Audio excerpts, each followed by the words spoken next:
Hi, അസ്സലാമു അലൈക്കും. Welcome to my channel. ഇന്നലെ മിനിയാന്നൊക്കെ എൻ്റെ വീഡിയോ കണ്ടവർക്ക് മനസ്സിലായിട്ടുണ്ടാവും. അതേപോലത്തെ മൂന്നാമത്തെ നോമ്പിൻ്റെ കുറച്ച് വിശേഷങ്ങളാട്ടോ ഇവിടെ ഷെയർ ചെയ്യണത്. അപ്പോൾ ഇന്ന് സ്പെഷ്യലായിട്ടൊന്നും ഉണ്ടാക്കിയിട്ടുണ്ടായിരുന്നില്ല. 2-3 ദിവസം ഇതുപോലെ ഫ്രൈ ചെയ്ത ഐറ്റംസൊക്കെ ആയിരുന്നല്ലോ. അപ്പോൾ ഇന്ന് കുറച്ച് ഹെൽത്തി ആയിട്ടുള്ള എന്തെങ്കിലും ആക്കാമെന്ന് വിചാരിച്ചു. അപ്പോൾ ഞാനിന്ന് മധുരമില്ലാത്ത കലത്തപ്പുണ്ടല്ലോ, അതാണ് ഉണ്ടാക്കിയിട്ടുണ്ടായിരുന്നത്. അതിന് മുന്നായിട്ട് പറയാണ്, ഇതുവരെ ഞാൻ ചെയ്ത എൻ്റെ വീഡിയോസിനൊക്കെ സപ്പോർട്ട് ചെയ്ത എല്ലാവർക്കും ഒരുപാട് താങ്ക്സ് കേട്ടോ. അപ്പോൾ നമുക്ക് വീഡിയോയിൽ കിടക്കാം. ഈ കലത്തപ്പം ഉണ്ടാക്കാനായിട്ട് ഞാൻ 2 കപ്പ് പച്ചരി ആട്ടോ എടുത്തിട്ടുള്ളത്. ഇതുപോലെ 250 ml കപ്പിൽ 2 കപ്പാണ് എടുത്തത്. ഇത് നല്ലോണം ഒന്ന് കഴുകി ക്ലീൻ ആക്കിയിട്ട് ഒരു 3 മണിക്കൂർ നേരം ഞാൻ വെള്ളത്തിലിട്ട് വെച്ചിട്ടുണ്ടായിരുന്നു.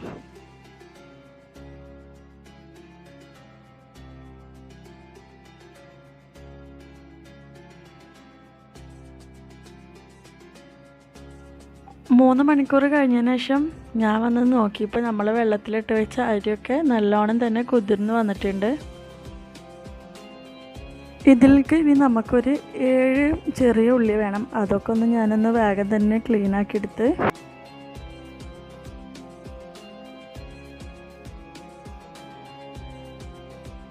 അതിനുശേഷം നമ്മൾ വെള്ളത്തിലിട്ട് വെച്ച അരി ഉണ്ടല്ലോ, അതിൻ്റെ വെള്ളമൊക്കെ ഒന്ന് നല്ലോണം ഊറ്റിയെടുക്കുക.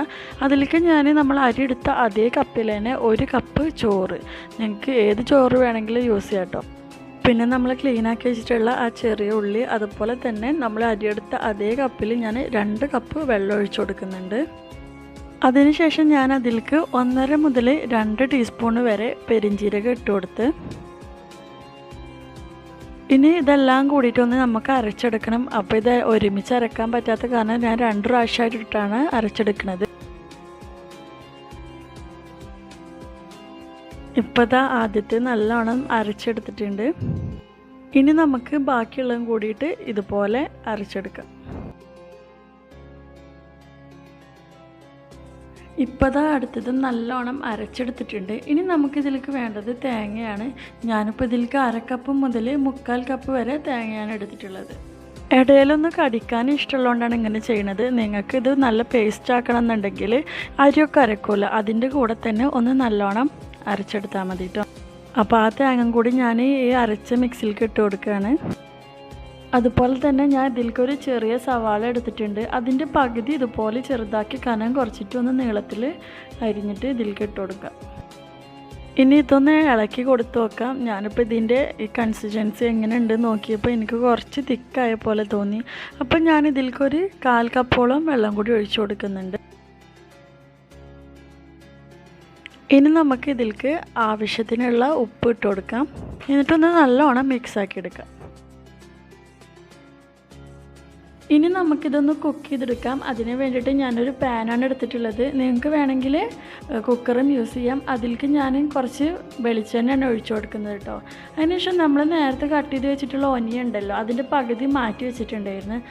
അതിതുപോലെ നല്ലോണം തിന്നായിട്ട് കട്ട് ചെയ്തതിന് ശേഷം ഇതുപോലെ ആ വെളിച്ചെണ്ണയിലിട്ടിട്ട് ഒന്ന് ഫ്രൈ ചെയ്തെടുക്കണം. ഉള്ളി ഏകദേശം ഫ്രൈ ആയി വന്നിട്ടുണ്ട്. ഇനി നമ്മൾ നേരത്തെ അരച്ച് വെച്ചിട്ടുള്ള അരി ഉണ്ടല്ലോ, അത് ഇതിലേക്ക് ഒഴിച്ചു കൊടുക്കാം. അത് ഒഴിച്ച് കഴിഞ്ഞാൽ നമ്മൾ ആദ്യം ഒഴിച്ചിട്ടുള്ള ആ വെളിച്ചെണ്ണയും അതുപോലെ ഉള്ളിയൊക്കെ ഒന്ന് പൊങ്ങി വരും.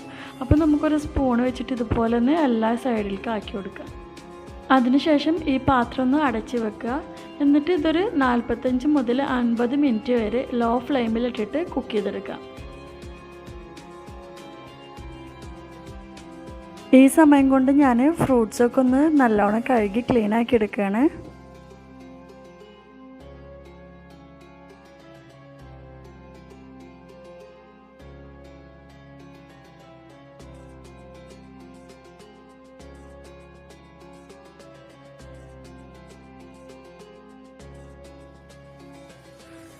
ഇനി ഞാൻ ഇന്നലെ കട്ട് ചെയ്ത് വെച്ചതിൻ്റെ ബാക്കി പപ്പായ ഉണ്ടായിരുന്നു. അപ്പോൾ അതും കൂടെ ഒക്കെ ഒന്ന് ക്ലീൻ ആക്കിയിട്ട് കട്ട് ചെയ്തെടുക്കുകയാണ്.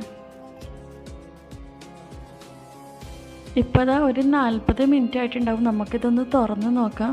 നിങ്ങൾക്കൊരു 30 മിനിറ്റ് കഴിയുമ്പോൾ ഒന്ന് തുറന്ന് നോക്കി കഴിഞ്ഞിട്ട് കുക്കായെങ്കിൽ തീ ഓഫ് ചെയ്യാം കേട്ടോ. ഇതിപ്പോൾ കറക്റ്റ് കുക്കായി വന്നിട്ടുണ്ട്. ഇനി നമുക്ക് ഇതൊരു പ്ലേറ്റ് വെച്ചിട്ടൊന്ന് കമഴ്ത്തിയിട്ടെടുക്കാം.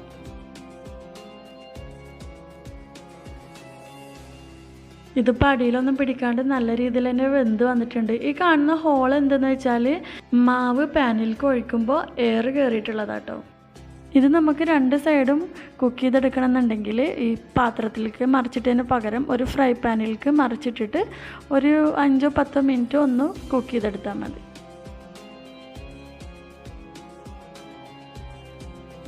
ഇനി നമുക്കിതൊന്ന് കട്ട് ചെയ്തെടുക്കാം. ഇതുപോലെ നീളത്തിൽ വേണം കട്ട് ചെയ്തെടുക്കാനായിട്ട്. ഞാനിപ്പോൾ ഇതിൻ്റെ പകുതി എടുത്തിട്ട് മസാല പുരട്ടിയിട്ടൊന്ന് ഫ്രൈ ചെയ്തെടുക്കുകയാണ്. നിങ്ങൾക്ക് അങ്ങനെ കഴിക്കാൻ ഇഷ്ടമല്ലാത്തവരാണെന്നുണ്ടെങ്കിൽ ചിക്കൻ കറിയുടെ കൂടെയൊക്കെ കഴിക്കാനായിട്ട് നല്ല ടേസ്റ്റാണ് കേട്ടോ.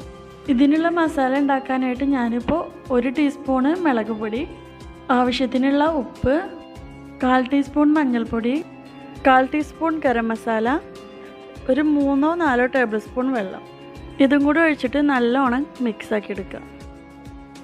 ഇനി നമുക്കിതൊന്ന് ഫ്രൈ ചെയ്തെടുക്കാം. അതിന് വേണ്ടിയിട്ട് ഞാനൊരു ഫ്രൈ പാൻ വെച്ചിട്ടുണ്ട്. അതിലേക്ക് കുറച്ച് വെളിച്ചെണ്ണ ഒഴിച്ചതിന് ശേഷം ഒരു ബ്രഷ് ഉപയോഗിച്ചിട്ട് ഇതൊന്ന് സ്പ്രെഡ് ചെയ്ത് കൊടുക്കാം. ഇനി കലത്തപ്പം ഉണ്ടാക്കി വെച്ചിട്ടുള്ള മസാലയിൽ ഒന്ന് മുക്കിയെടുത്തതിന് ശേഷം പാനിലിട്ടിട്ട് ഒന്ന് ഫ്രൈ ചെയ്തെടുക്കാം. ഇപ്പോൾ ഇതാ നമ്മളെ കലത്തപ്പമൊക്കെ ഇവിടെ റെഡി ആയിട്ടുണ്ട്. അപ്പോഴേക്കിതാ ബാങ്കൊക്കെ കൊടുക്കാനുള്ള സമയമായി. ഇതൊക്കെയാണ് ഇന്നത്തെ നോമ്പ് തുറക്കുന്നത് വരെയുള്ള വിശേഷങ്ങൾ. അപ്പോൾ നിങ്ങൾക്ക് വീഡിയോ ഇഷ്ടമാവുകയാണെങ്കിൽ ലൈക്ക് ചെയ്യുക, ഷെയർ ചെയ്യുക. അതുപോലെ തന്നെ നിങ്ങൾ ഈ ചാനൽ ആദ്യമായിട്ട് കാണുന്നവരാണെങ്കിൽ സബ്സ്ക്രൈബ് ചെയ്യാനും മറക്കരുത്.